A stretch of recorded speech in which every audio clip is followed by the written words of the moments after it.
안녕하세요. 부동산 관련 내용 소개하는 도리부동산입니다. 최근 12월 20일 종합부동산 대책이 나와서 큰 이슈가 되고 있습니다. 바로 부동산 시장 연착륙 방안이 발표가 되었습니다. 모두의 예상과 다르게 빠르고 과감한 방안이 나왔다고 생각합니다. 복잡하지만 최대한 쉽게 요약 정리를 해드리겠습니다. 그리고 더불어 부동산 시장에 어떤 영향을 줄지도 같이 체크를 해보겠습니다.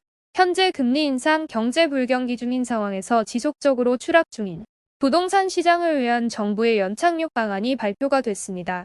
현 정부는 기존의 부동산 시장이 하향 안정화된다는 부분은 공감을 하고 있지만 현재의 분위기와 같은 주택 시장이 단기간에 급락하는 것은 원하는 모델이 아니기 때문입니다. 그래서 안전판을 받쳐준다고 미리 공언을 했습니다. 그렇지만 모두의 생각보다 빨리 발표가 되었다고 생각합니다. 왜 그럴까? 생각을 해보니 이번 겨울 시장에서 주택시장의 추락의 하락폭이 심상치 않다고 판단했기 때문으로 보입니다. 발표 내용을 보니 생각보다 규제 완화 폭이 넓고 강하다는 평가가 나오고 있습니다. 정부가 대책으로 발표한 내용 핵심은 간단합니다.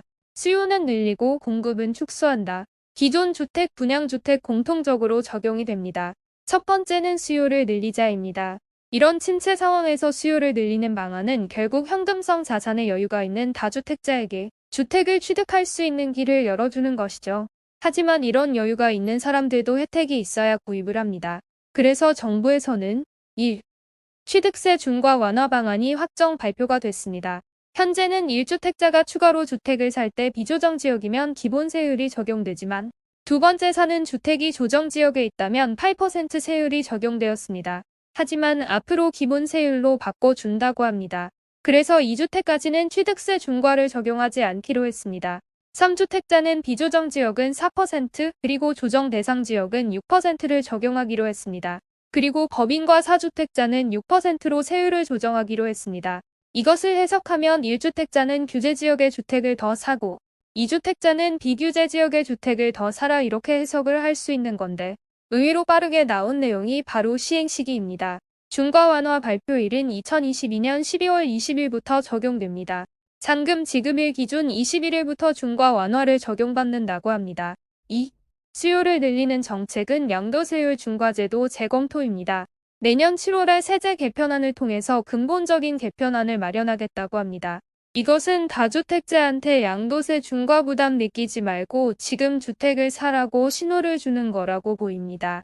취득세 중과는 풀어졌지만 그래도 양도세가 걱정이다 보니까 정부에서 이것도 내년 7월에 크게 변경 예정이니 걱정하지 말고 구입하라는 의미를 담고 있는 것 같습니다. 3. 수요를 늘리는 정책은 바로 단기 양도세율 조정입니다. 작년 부동산 대책에서 분양권 주택 입주권의 단기 양도 차익에 대해서 과세를 강화하는 방안이 나왔어요.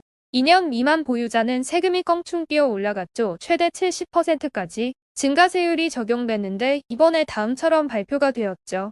미음 분양권 주택 입주권의 2년 미만 보유자의 세부담을 크게 낮춰주기로 한 겁니다. 그래서 분양권 주택 입주자 입주권 1년 이상 보유자는 기본 세율 적용 1년 미만은 45%를 적용한다고 합니다. 이것은 분양시장 대표적인 활성화 정책입니다. 분양권 같은 경우는 현재 60%에서 70%의 양도세율이 적용되다 보니까 거의 시장이 활성화가 안 됐습니다. 분양권 사고 팔면서 분양시장도 같이 좀 상승하는 흐름을 원하는 것 같습니다. 4. 대출 규제 완화 방안입니다. 규제지역 다주택자에 대한 주택담보대출 금지 규제를 해제하여 30% 적용을 한다고 합니다. 그래서 이것을 통해서 다주택자의 매수를 늘리는 효과를 기대하고 더불어서 역전세난에 따른 매도 물량을 줄이는 효과도 같이 꾀할 것으로 보여집니다. 5. 주택시장 상황을 종합적으로 감안해서 규제지역을 연초에 추가로 해제한다고 발표를 했습니다. 그래서 내년 1월 정도에 초고가 아파트 지역을 제외하고 추가 완화 방안이 나올 거라고 예상합니다. 현재 서울 지역과 서울 인접 지역에 대해서 규제 지역이 지정됐는데 아마 경기도 지역은 다 풀릴 것으로 보여지고 서울도 강남 3구와 양천구, 목동 등 용산구 등 일부 지역을 제외하고는 많이 풀릴 것으로 예상이 됩니다. 6. 과도한 실거주 및 전매 제한 규제를 지역별 시장 상황을 고려해서 5년 이전 합리적인 수준으로 환원하겠다. 분양 정책에 대한 내용입니다. 그래서 요즘 그러니까 상한제 주택이제 청약 보면은 전매 제한 10년 실거주 의무 2년 이런 거 많이 있잖아요. 이것을 없앨 가능성이 커질 것 같습니다.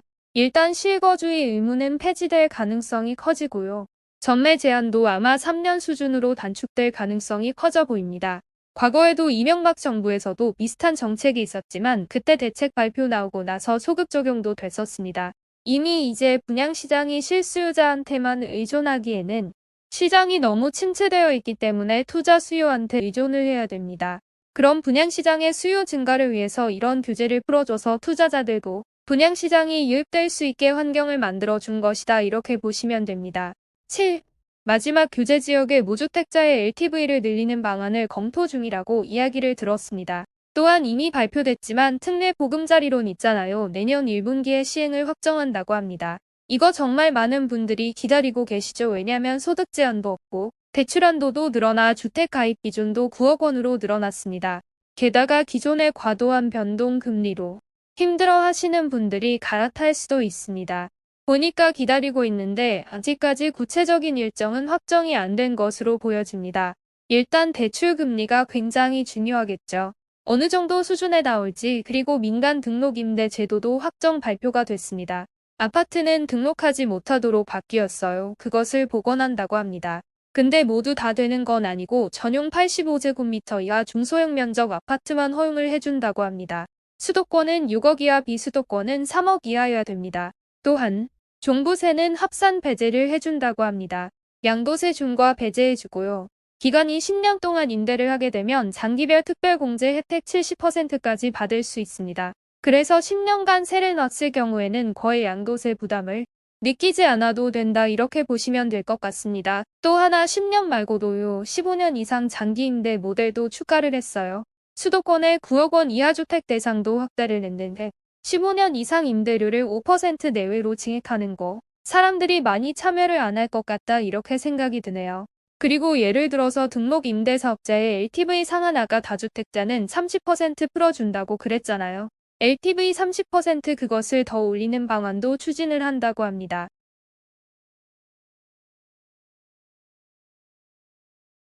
이제 공급을 줄이는 정책 살펴보겠습니다.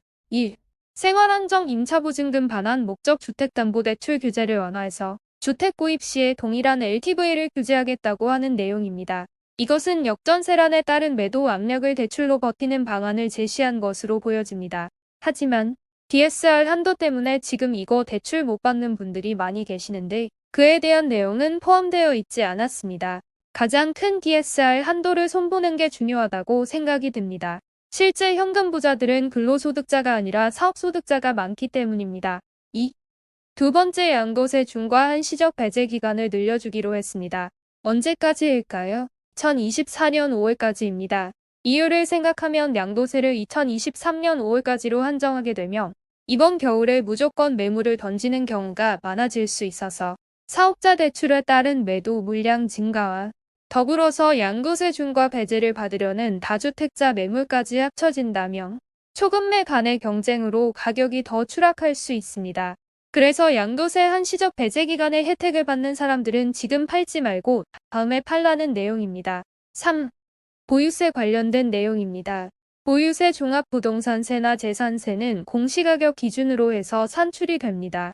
전 정부에서 추진했었던 공시가율 현실화 계획 수정 상황을 내년 하반기까지 마련해서 불확실성을 줄이고 재산세의 공정시장가액 비율도 낮춰서 재산세 부담도 낮춰주겠다고 합니다. 4. 신도시 등 공공택지에서 공급되는 주택의 시장 상황을 고려해서 탄력적으로 속도 조절해서 공급하겠다는 내용의 발표입니다. 물론 이미 사전 청약 같은 경우는 일정이 대폭 축소가 되었고 지금 일반 분양시장이 워낙 침체된 상황에서 공공신도시 같은 데서 쏟아지게 되면 이것이 또 물량 부담이 됩니다. 시장에 부담을 안 주는 수준으로 조절해 나가겠다고 밝힌 겁니다. 12월 20일 부동산 대책 시장이 어떤 영향을 줄까요? 일단은 부동산 대책 내용만 보면 예상보다 강한 규제 완화라는 내용은 여러분들도 알 수 있습니다. 단계적으로 나올 만한 규제 완화 방안이 한꺼번에 다 쏟아져 나왔고 다만 구체적인 시행 일정 등이 빠져서 효과는 좀 약할 것 같습니다. 하지만 정부가 어떤 목적으로 이런 대책을 세웠을까를 고민해 봐야 합니다. 초급매 숫자를 다소 줄이고 수요를 늘리는 게 주 목적이지 않을까 생각해 봅니다. 하지만 현저하게 근본 원인이 전세가 급락은 막지 못할 것이고 정부는 말 그대로 연착륙을 유도한다는 겁니다. 하락 강도를 약하게 하려는 목적은 누구도 구입 못하는 주택을 초급매로 던지면 그나마 사려는 사람을 만들 목적으로 이번 대책을 세우지 않았나 생각이 들기도 합니다. 그리고 아직 시행 일정이 미정으로 나온 대책들은 이번 부동산 가격 하락세가 확대되면 앞당겨 시행될 가능성이 보입니다. 그래서 아마 내년 1월과 2월 중 이번 12월 20일 부동산 대책에 나온 여러 부분들이 상당 부분 시행이 되지 않을까 생각이 듭니다. 건국 이래 가장 심각한 부동산 시장 침체 겨울이 다가오고 있습니다. 이 겨울에 정부가 좀 선제적으로 무엇인가 좀 대책을 내놨습니다. 그 대책이 어떤 결과를 보일지 기대가 되긴 합니다. 오늘 부동산 대책에 대해서 알아보았습니다. 구독과 좋아요 꼭 부탁드립니다. 감사합니다.